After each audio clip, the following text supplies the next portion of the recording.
I am joined by former UFC welterweight champion, championship level coach, and all around combat sports icon, Matt Serra. How are you, sir? That's some intro. That's a lot to live up to. How are you, Eddie? Well, I'm fantastic. I'm talking to Matt Serra. Actually, you don't have to live up to it because you already did, right? Like the accolades are there. You know, it's all how you look at it. You know, you got to always keep things in perspective. You know, I don't got the prettiest record. You know, I accomplished some things. You know, I had some losses that could have went the other way. And I had, you know what I mean? So it's like, at the end of the day, the glass is definitely half full for me. But it's important to stay humble. That's what my kids will tell you. Whenever somebody comes up to me and they say, "Oh, I saw you beat GSP," the number one thing I answer back with is, "Man, that's great. Just don't watch the rematch." You know what I mean? So yeah. I like to keep it in. I like to keep it all, in perspective. But thank you, though. Thank you for the compliment. Yeah, a true legend. I mean, you've definitely paid your dues. And I'll say, not all fighters make great coaches, right? But you've not only become a world champion yourself, but you've now coached at the world championship level. What do you think has enabled you to be able to do both? Well, the coaching thing, like, as far as with that really was me that was like a kind of a pet project I did with Longo. Like, Longo is the head coach. Oh, I work some corners for guys, and I guess, but my thing is I'm more of a, everyday jiu-jitsu instructor. You know what I mean? That's what I do day in and day out. I got you. I like that. I like to literally, so there's guys that I naturally get attached to. I go to our fight team, and there's guys I click with, and it just naturally works out like that I'm cornering them. That thing happened like organically. There's guys that I feel like I'm born to be in that corner and do that. And I think that's Ray Longo. Like, you know what I mean? That guy's born to be a corner man. That's what he lives for. I mean, the guy's 65 and he doesn't miss a beat, man. He'll be in Vegas one weekend and, how many days later he's cornering in Philly. Like, he lives for that, which is amazing. Yeah, it's definitely incredible. He's a genius. It's wild. But my thing is with the cornering, to be honest with you, as far as what would make a successful cornerman, the way I look at cornering the guys that are fighting to me is I look at it like, all right, how are we taking this other guy out? And at the end of the day, it's myself and Ray Longo taking our guy down to the flagpole to meet the other tough guy and his guys. And, we're going to have our guy meet his guy. And then, we're banking on our guy. Like, what I mean? We're going to pick our guy to deal with. So I don't know. It's as simple. I know it's not that simple, but at the end of the day, that's what it is. Yeah. Well, let me ask you this then. What ways would you say that fighters are coached differently nowadays than from when you were coming up? I think a ton of things are different as far as, like, with training nowadays. A lot of things probably, they might know a lot of, there might be a lot more high-tech ways of getting in shape. It's almost like you can picture it, like if anybody wants to, even if the kids didn't see it, watch Rocky IV, where you got Rocky in a fucking barn. Right. Doing bench pressing fucking Paulie and doing military presses with Adrian in a fucking wheelbarrow. Right. And then you got Ivan Drago fucking punching a machine that calculates how, all that doing, you know what I mean? I don't know. There's so many new ways of people doing different things to, enhance their lung capacity. I don't fucking know. How do you know better than me? There's a lot of weird shit going on. I don't know. Back in the day, like nowadays, besides having a manager, which they have that, they have also a nutritionist, a physical fitness guy, like a fucking PT guy, a fucking a guy that stretches them out, a guy that tickles their balls. I I don't deal with any of that shit. Oh, that's Like funny. back in the day, you know what I had? Back in the day, I had a guy named Enzo Gracie, and I had a guy, I had a man named Ray Longo. Right, And right. Ray Longo, Enzo would, from his vast experience in the fight game, and a very good fight IQ, and just his mentality, just sitting down and talking to Enzo is preparing for battle. It's just great. I love Enzo's energy. And Longo, I had to trust in Longo. Longo was my physical fitness guy. He was my guy that got me in shape. Longo would put me through these workouts, these hour and a half workouts of just different plyometrics, walkout push-ups, medicine ball, throwing the medicine ball, punching the medicine ball, fucking jump squats. What is the other one? The burpees. There's burpees. Oh, a ton of different things. And you know, it would really be a ton of plyometrics. I would do very little weights because I was a stocky kid. I would get strong and like I feel like I'd get too stiff when I would do weights. Right. So Longo really would just have me do push-ups on the medicine ball, like different things. And it was like, but I would take pride in how like how hard we would go in those training sessions. Where even when I was trying to make my name in the grappling world, when I go into these like jiu-jitsu competitions back in the late '90s, you know, I would technique-wise, you know, I was training with Master Enzo, but like I would burn a lot of these like Brazilians out because I was just in such good shape, and that would take me over the edge. Oh yeah, let's not. I'm talking about training, but anyway, my point is, I would do a lot of old school training, and it was Ray Longo that really did that. So I think the difference is, I would just have two guys compared to nowadays. People have a lot of cooks in the kitchen. And when you have a lot of cooks in the kitchen, sometimes people just too many voices in your head. You know? Yeah, no, that's real. There was a show, and me and Longo talked about this, and I'm actually friends with well, I should say acquaintances with the actor that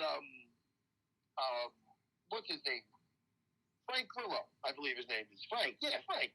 He plays in the. You ever seen the MMA show Kingdom? You ever watch that? Nah, I missed it. Listen, let me tell you something.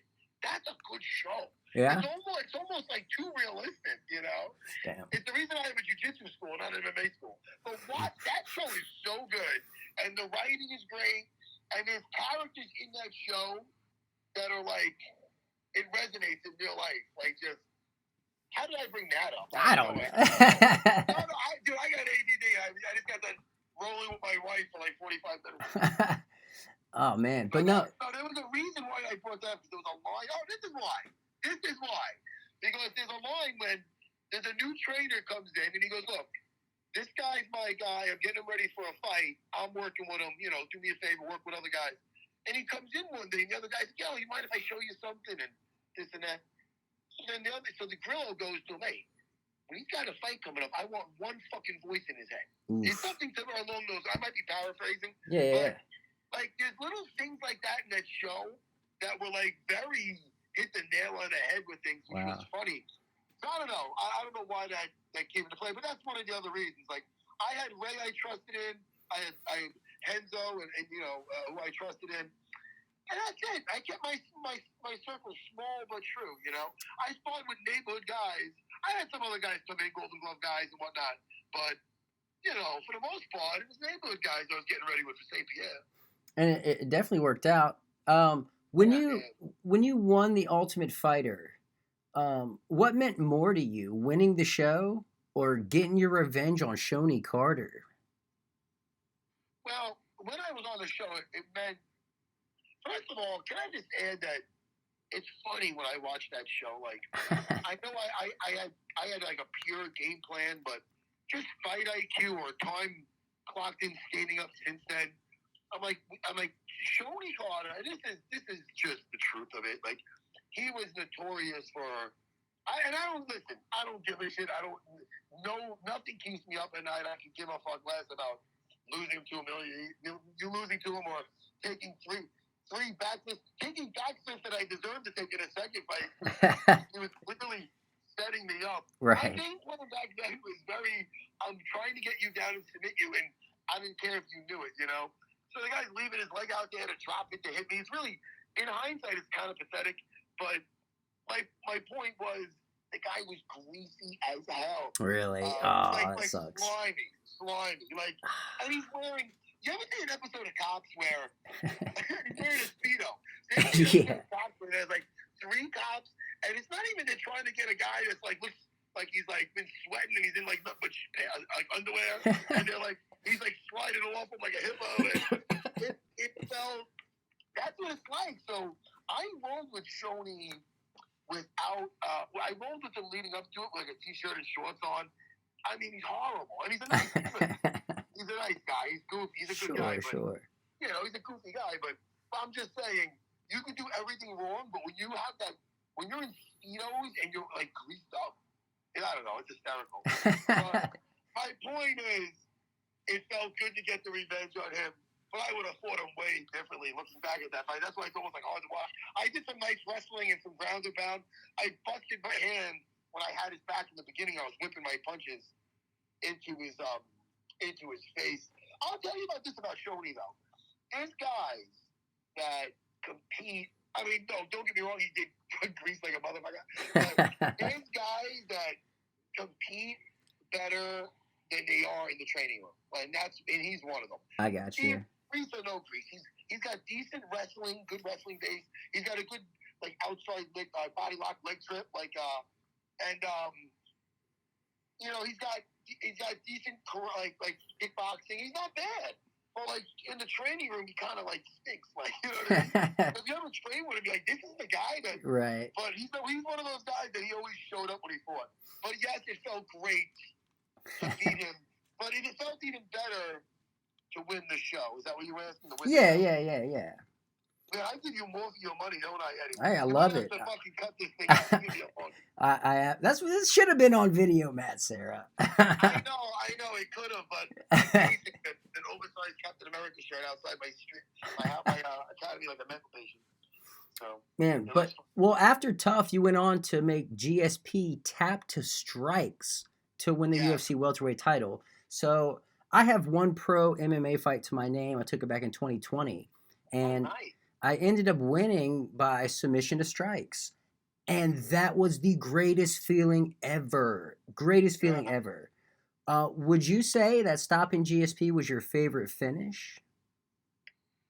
My favorite finish? I'm going to say because it's, you know, it's the way it, yes. I mean, yes. I'm going to have to say yes. It is my favorite finish. It's pretty badass, right? Submission to strikes. It was wild. And it was weird. I was so in the moment that, like, until Big John McCarthy jumped in, like, I felt, like, then I'm like, oh, man, it's over. Like, wow.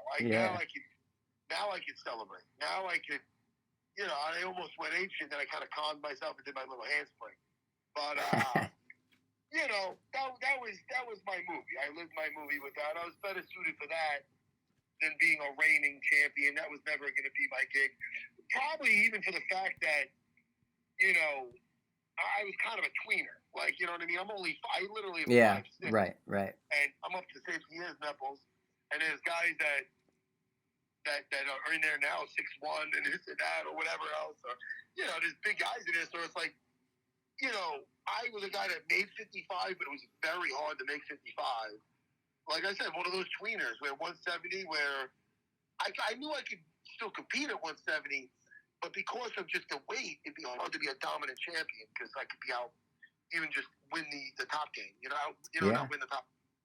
That's kind of still a thing today. I feel like more weight classes would definitely benefit a lot of fighters, but it is what it is. And I'll tell you this, after you won the belt, one of my coaches, Mackins, he had a fight at right by Richmond International Speedway, and you were there. And I got to take a picture with you and hold the belt, and that thing was so heavy, but you just seemed like the happiest guy in the room. Oh, yeah. That was, so when I won the title, it was April 7th, and, you know, the next month, May 25th is when I got married, so, you know, what a whirlwind that was. Right, you know? Exactly. Cloud nine. From winning the title to, you know, getting married within how many days. It's pretty wild, man. It's a nice. It could have been a rougher, reception. Well, what I mean? hey, I hope you bet the farm on yourself, because that was one of the greatest betting upsets in UFC history. That was incredible.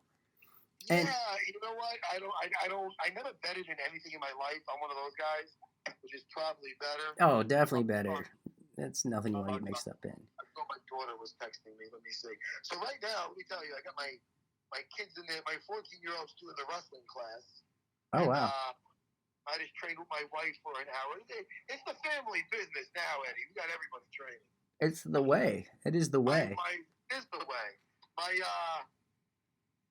My kid was doing dance and she could walk. Like since she's like 3, walked away from it now just to pursue jiu-jitsu and everything else. So it's cool, man. It's cool shit. That is awesome.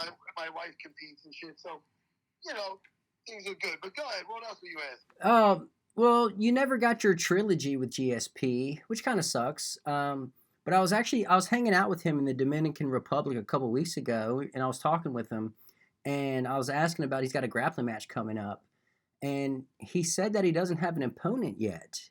Is that something you might be open to? Nah, I don't think so. That's funny. One of my students literally was just asking if I ever get itchy to compete again. And I feel like, hey, first of all, don't get me wrong. If there's like a decent amount, I mean, money. I do have 3 kids, so if it's something ridiculous with money, right, we can talk. Right. We can always talk with that. I'm not, against that. But it would have to move me, though. You know what I mean? Like, right. I'm not, only because, you know what it is? If I had, it'd have to be, I've accomplished, I'm not saying there's people that accomplish more in the grappling realm, but I quenched that thirst a long time ago when I competed versus like Jean-Jacques Machado in Abu Dhabi. Mm-hmm. That experience for me, and that whole day was an amazing day for me. Well, let's go ahead and remind those that don't know, 2001, you took 2nd place in ADCC, which is, in my opinion, the toughest grappling tournament on earth, period, hands down. Yes. And the way it was back then, it's still prestigious now, and it might be held in stadiums with more people, and I know it's very prestigious. But back then, like when we went there, it felt something almost like Hans Island when it entered the Dragon, because you had all the Americans line up. They had like the people in the costumes, like the what is it, like the I don't know, like the bubblehead people, like you know what I mean, like walking around, like the America, you have Japan, you have Europe, they have all the fighters line up, and you have all the sheiks. They were up on there, like they had like couches, and they were playing music, and I don't know, man, it felt very cool. It felt very get all the best people on the planet. It was like a movie. It felt like a movie. And I went there with my team at the time, and of course, my team for life. It was Master Henzo, and it was Big Sean Alvarez, and my buddy Rodrigo Gracie, Ricardo Almeida, and it was just like we all flew out there, and I remember watching the movie Gladiator in a movie theater out there, and just, I don't know, those things. It was just a great experience. And then when I went for his Jean-Jacques Machado, was like he was the, like, at one point, he was the Marcelo Garcia, Gordon Ryan. He was the guy that was submitting everybody, Yeah, he was, like, they were saying he was one of the best, So when I went for him, it was like a huge upset. And I didn't submit him or anything, but I more than held my own and I ended up winning. We got best match of the tournament. So it's one of those things where I was always a fighter more so than I was looking to be a jiu-jitsu competitor. I just love jiu-jitsu so much, right, that I did it just to, to try my hand in it and see that I could compete with the guys who were the best out there, and I did that. You know what I mean? I won the World Championship. I won the Pan Ams. And then I had that nice showing in Abu Dhabi. So I quenched that thirst. So when people bring up matches now, unless it's like stupid money, right, I would just be like, the juice has to be worth the squeeze. It would have to be, yeah. And honestly, when you look at ADCC now, I mean, it is just riddled with leg lockers. It's just Yeah. heel hooks for days. It's. Are you surprised at all at the direction that sport jiu-jitsu has gone? No, I get it. Like, they're very effective, but, you gotta, it all has its place, Any way you can break a leg or get into a leg entry that's different and new and most importantly, effective and efficient, then do it, then add it in. But it doesn't mean it's going to be for everybody's game. Right. Right now I'm on the mat. I teach like the 7 a.m. class, like Monday, Wednesday, Friday. I do a 9 a.m. class on Saturday. I'm on the mats a lot. I teach a lot now. I have a new knee. You know what I mean? Sick. So like, I get a little bit more selective on who I'm going to train with. You know what I mean? Absolutely. So I want to be able to roll. Like I just said, I rolled with my wife before I started talking to you for like 45 minutes to like a little bit more than that. And then my kid I trained with a little bit. I got my 3 daughters training. So it's important for me to move with them to develop their game. And that's fun as heck, And also just teaching, I do a lot of fucking reps, man. I'm on the mat a lot. And I like starting the day. Now that I'm not doing anything, now that I'm retired from fighting, I like starting the day moving. Like I'm sweating. I start with I got my steam shower at the academy. I melt in there and I have my ADD. Like I zone in on a position on what I'm doing. And then as I melt, I think about what I'm doing and like, all right, this is what I'm going over. I don't know. It's good, dude. It's a nice life, is what I'm saying. It sounds therapeutic, honestly. It is, man. It is because it doesn't. My point is, like, when I say about making like stupid money for something, I don't think if I had a little bit more money, my life would change at all. Like, you know what I mean? Mm-hmm. I don't think if I had a lot more money, my life would change at all, and I don't want it to change at all. So that's why I don't think I'm out there really looking for that much more greener pastures. I don't give that much of a fuck. I'm enjoying my life. I love a lot of that. family time, a lot of academy time, and my family's always here.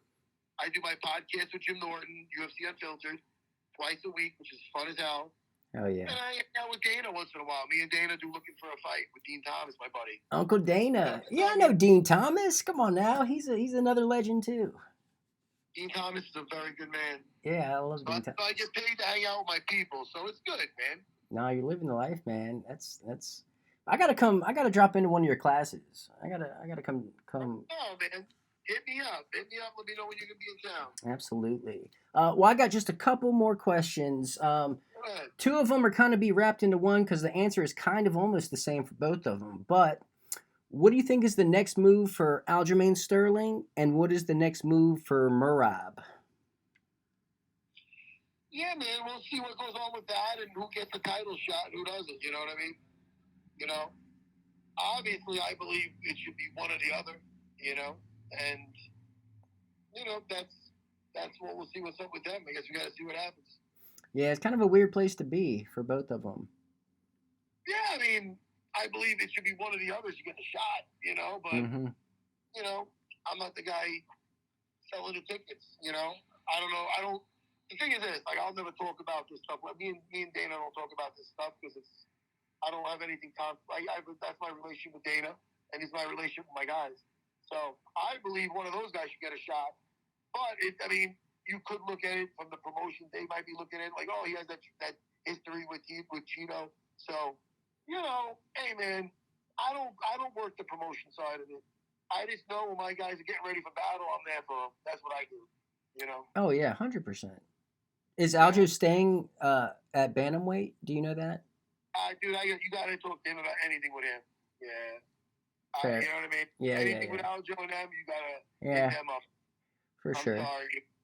No, I completely understand. Well, one more question before we get out of here, and you can't say yourself, right? That's an automatic. But who is your GOAT?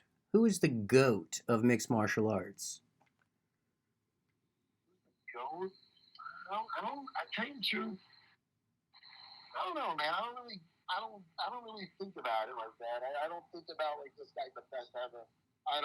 People can make cases for a lot of people, and I could say, wow, that sounds pretty good. Like, people make cases for John Jones, and I say, wow, that sounds good. They say cases for GSP, and I say, that's I can see that. They make cases for Habib, and I can see that also. Well, if they came at you and said GSP, you better take credit for that, because it wasn't until Matt Serra that he learned a lesson and then became what he was. So it's true. I mean, I'll tell you, man. I don't think that they give enough credit for him coming back and beating Mike Bisping. I know they kind of he had that thing with his eye, and dude, that guy, one eye or not, he was still fucking people up. And George to come back at middleweight and do what he did is pretty wild, man. Nowadays, I think what happened is that gets more lost in the time where there's so many fights that whatever, but it's pretty wild that he came back and did that, you know. Oh, I remind him every time I see him. Like, I always tell him he's the GOAT, and he's like, he refuses to accept it, or, you know. Yeah, but that's part of what makes him the GOAT. Right. And all I know is when I talk to George, we usually discuss Star Wars stuff. So the next time I talk to him, I want to see how he liked the new Ahsoka series, because I like it, but I got a major problem with one of the last episodes. I mean, listen, man. They can't not arm the guy. The guy's got a lightsaber. Never mind. Listen, I'll talk about it another time. Well, I don't want to bore the audience. But. Well, Matt Serra, thank you so much for joining me, and thank you for so many incredible moments over the years, from world champion fighter to world champion coach. I wish you nothing but continued success in everything you do. Thank you, Eddie. I appreciate it, bro. Yes, next time we'll do. Yeah, video next time for sure. We got to see the beautiful face. And let me know when this is on, man. Hit me up with it. Yeah, I'll drop the link as soon as it debuts. Awesome, dude. All right, thanks, bro. All right, man. I appreciate you.